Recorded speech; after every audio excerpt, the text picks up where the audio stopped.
Globally, tourism has completely recovered from the pandemic, and most countries saw more tourists in 2024 than they did in 2019. Taiwan, however, barely saw half and will be lucky to see 75% of pre-pandemic levels this year. One major reason for this is changes in travel behavior. People are no longer coming to Taiwan for bubble tea. Rather, people want a fun and unique experience, driving the fastest growing market segment in tourism, which is adventure travel. For those unfamiliar with the tourism industry, adventure tourism is just outdoor recreation that people do when they are on holiday. Taiwan should be one of the best places in the world for this, but it actually isn't. There are just very few international offerings for outdoor tourism in Taiwan, despite having a great natural environment for it. This is because adventure tourism is a product of domestic outdoor recreation market. And without a very healthy local outdoor recreation community, it's very difficult to develop an international tourism market. I recognized this 4 years ago and published a video trying to explain why the outdoor recreation market in Taiwan was so small and urging outdoor sports development. While there has been growth in some sports, overall not much has changed. And that video is just as relevant today as it was back then. But I'd like for everyone to watch this one again and let me know your thoughts down in the comments. I'd love to hear your suggestions. Let me know how we can improve outdoor recreation in Taiwan.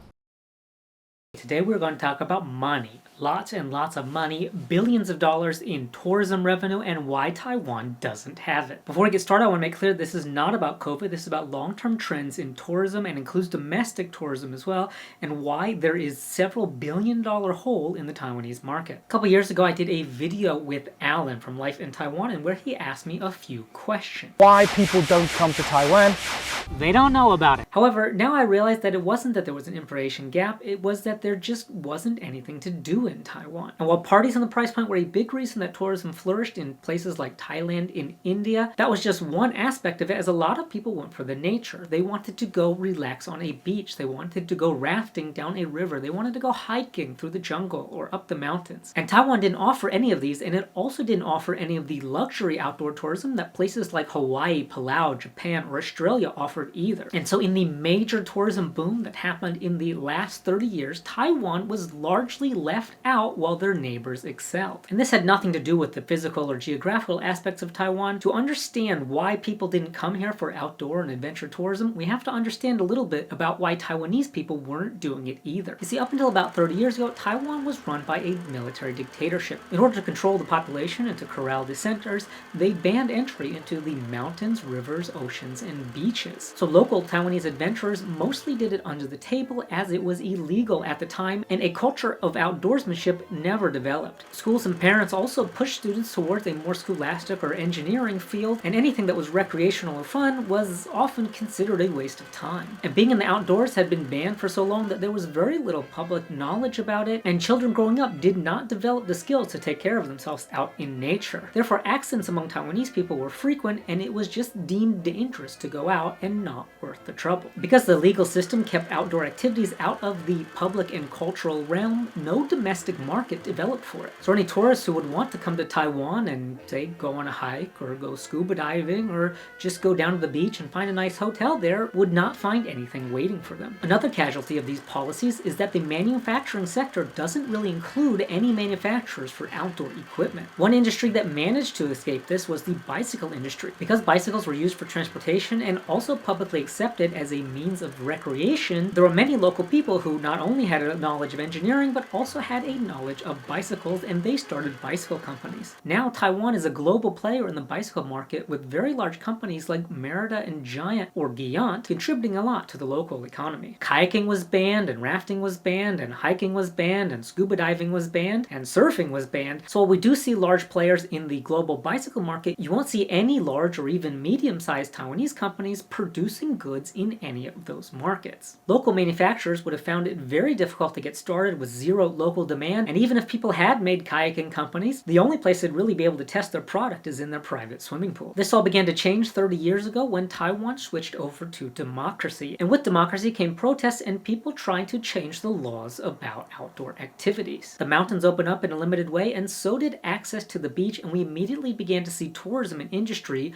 in those areas. As time went on, the mountains began to open up more and more until they were almost completely opened just a few few years ago. And now in Taiwan, we see many manufacturers of hiking and climbing equipment, but these companies are not nearly as big as they would have been had they been able to start 40 or 50 years ago. The beaches also began to open up more and more, and so now we have a boom of free diving and scuba diving all around Taiwan, and also following this is Taiwanese manufacturers and brands for freediving equipment, which, following the natural progression of investment and growth, first they served the local community before expanding, and now many of them serve international communities as well. But while the mountains did largely open, inexplicably most of the rivers and all of the lakes still remain closed to this day. And even more shocking, legislators are now proposing many new rules that would close the oceans further. This is a very bizarre thing to do in this day and age, and the result will be a scaling back of some tourism gains Taiwan has made in the last few years, and to further prevent any local markets from developing, so that manufacturers will probably be unable to join the market and definitely unable to compete at a global scale. This is no small market. For example, in the United States, outdoor recreation counts for over $900 billion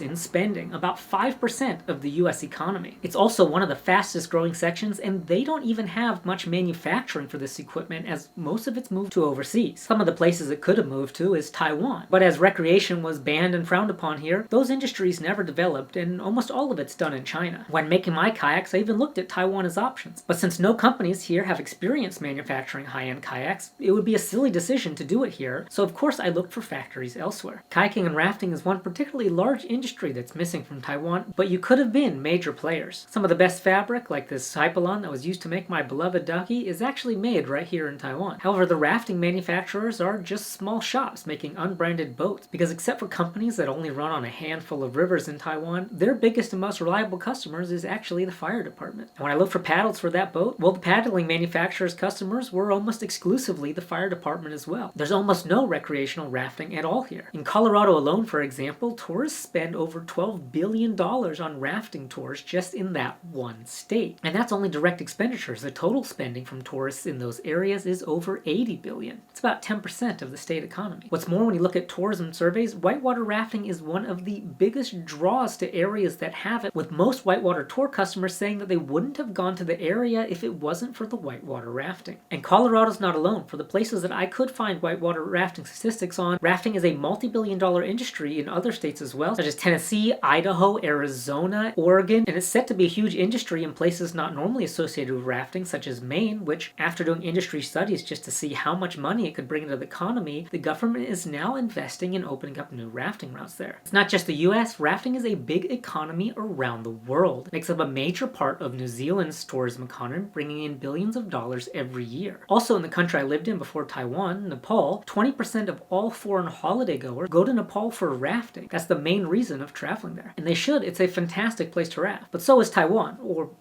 well, it could be. Actually, there is no rafting market here at all. Because it's only allowed at one or two rivers in Taiwan, there are way too many companies competing in the exact same location. And because Taiwanese domestic tourism is highly price sensitive, these companies have been competing for lower and lower pricing, to the point where the tours they offer are not even what I would consider rafting anymore. Instead of being in a boat with a guide and you paddle your way over obstacles, you're instead just pulled by a boat through the river or subject to very calm conditions. And this is all done to put as many people as possible through the river at a lowest price as possible, and there are really no packages available that any international tourist would really be interested in. If you're going to travel halfway around the world, or even just to a neighboring country to go rafting, it's going to have to be an adventure. And it's not that there aren't adventures to be had. Taiwanese rivers are fantastic for rafting, and you could do it about 8 months out of the year in most of them. However, due to regulations, kayaking and rafting has never taken off in Taiwan. The burden to get a permit is just too high, and nobody wants to do it. Additionally, because this culture never existed, when the government builds landslide mitigation or flood mitigation control projects in the river, they do not take any kayakers, swimmers, or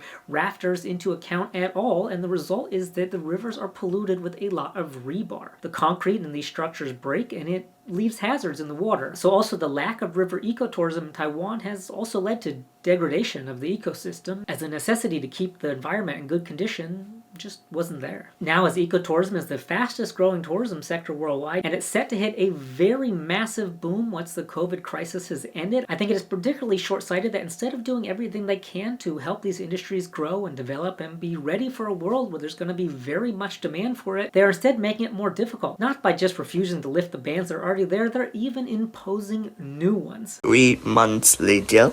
outdoor recreation, and most of it is domestic spending. And we compare it to other countries, let's just pick the United States as an example. Domestic spending on outdoor recreation represents about 5% of the economy. That is huge. In Taiwan, it's barely any. So if you want a 4% boost of the economy, which was traditionally done through childbirth, isn't happening now, one of the best things you can do is open up recreational markets. Now, tourism, and specifically domestic tourism, is a big part of recreation, but I don't exclusively call it tourism because a lot of recreation isn't. An example of that is for somebody living in Taipei, if you send your kids to a weekly sailing class in the Danshui River, that's recreation, but it's not tourism. And the same goes if you go over to Gongliao and you hire a rock climbing coach to show you how to rock climb, or you take your bike out, you bought a bicycle, you don't even rent one, but you own a bicycle. If that spending is done towards your fun, your fitness, and outdoor activities, that is all outdoor recreation spending. And it's very, very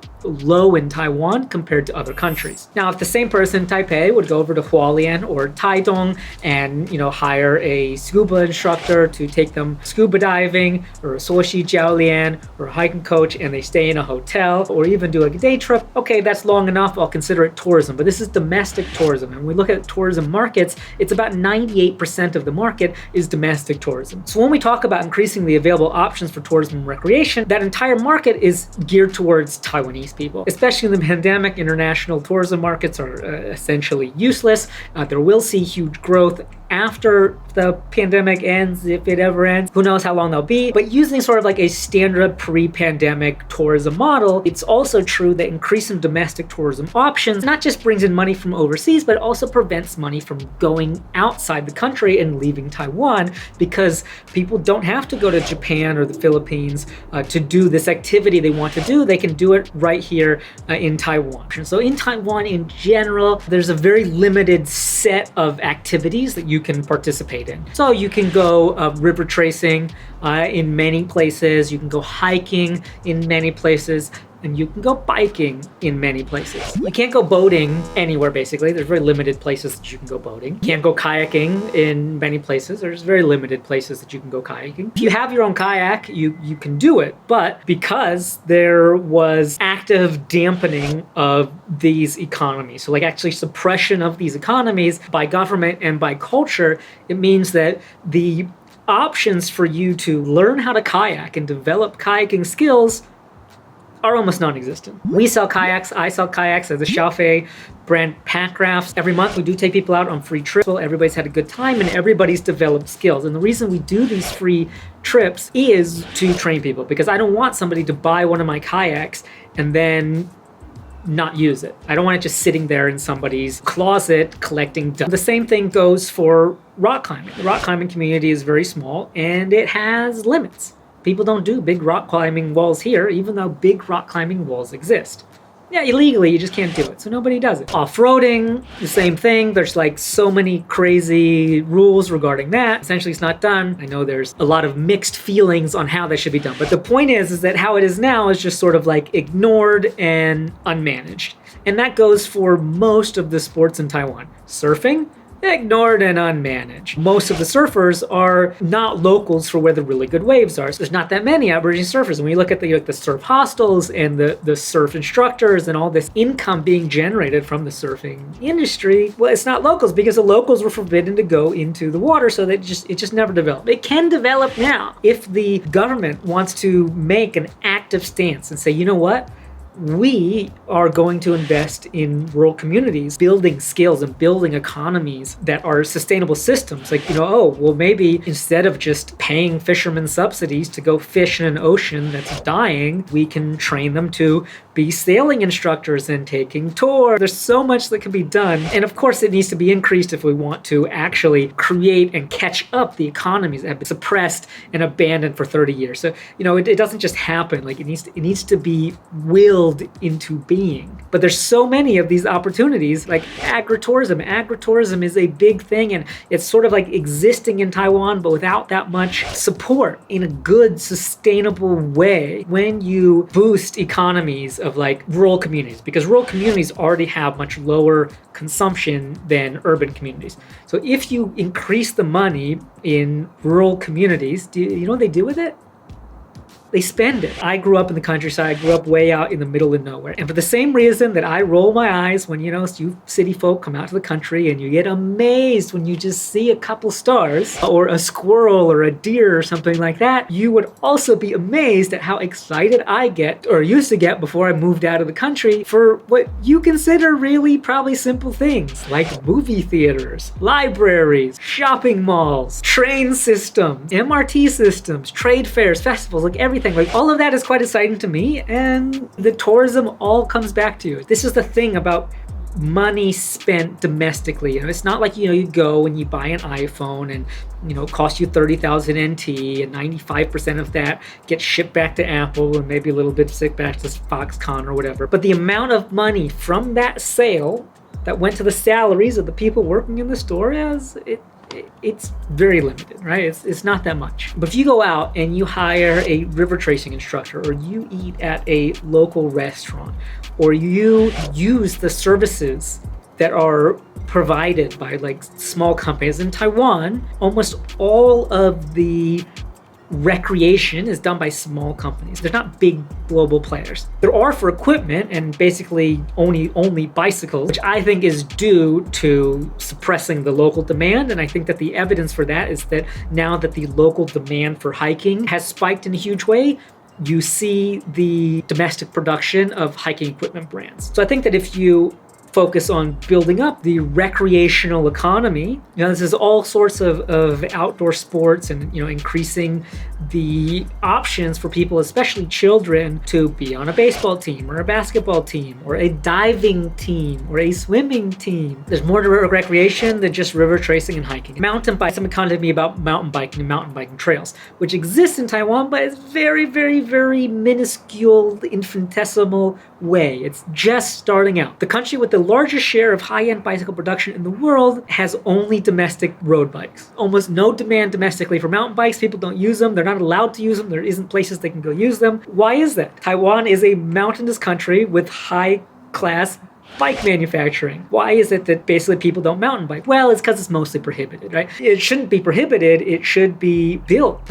Just like you build a hiking trail, you can build a mountain biking trail. That generates the demand. It gives people sports. It gives people recreational. It gives people to do. It generates income. There's like a whole slew of services and products and economic activity that comes around opening up a new sport like mountain biking. One is, the obvious one, which is the bikes and the manufacturing, but then it's all the people involved who are building the trails, and then it's the people who are involved in instructing, and the people who are involved in photography and video, and the people who are involved in the hotels and the transportation of those bicycles, and the people who are involved in the clothing, like the same manufacturer who makes this clothing. They also make clothing for bicycles, Amazon, the link down at the bottom. Those are made in Taiwan, and they're amazing. And the list goes on and on. When you have a large community, then you also have competitions, and then you can also have international competitions, and then you have, the media involved, and these productions involved, and then all the hotels and services for anybody who comes abroad. So there's like a huge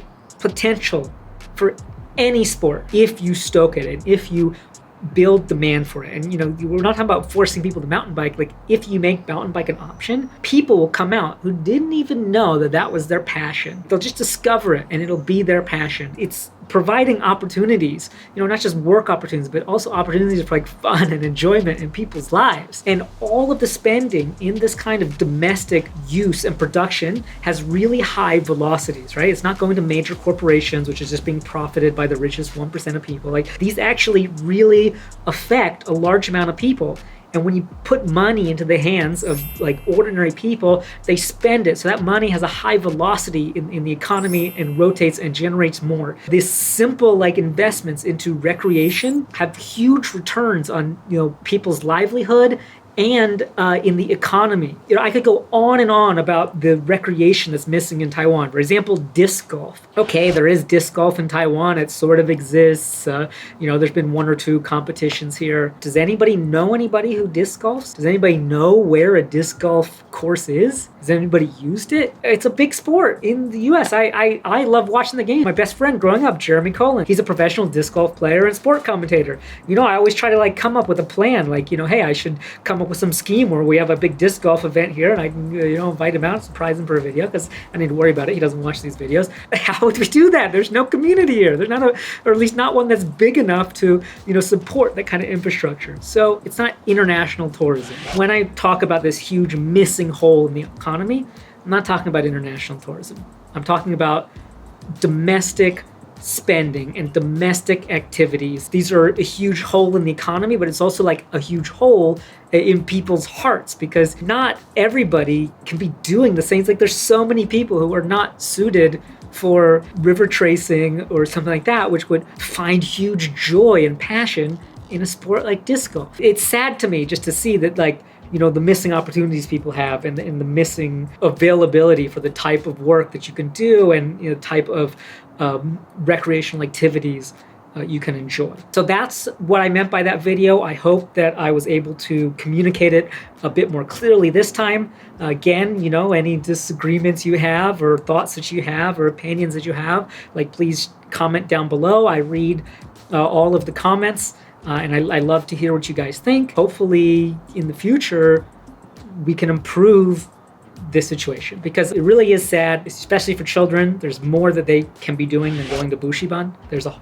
whole world out there for childhood activities that are not Bushiban or Anshinban. That's that. And if you like this video and you want to see more like it, be sure to click the subscribe button. And if you want to support the creation of more content, you can directly contribute to the show through YouTube Join or Patreon. Thanks so much. Have a wonderful day.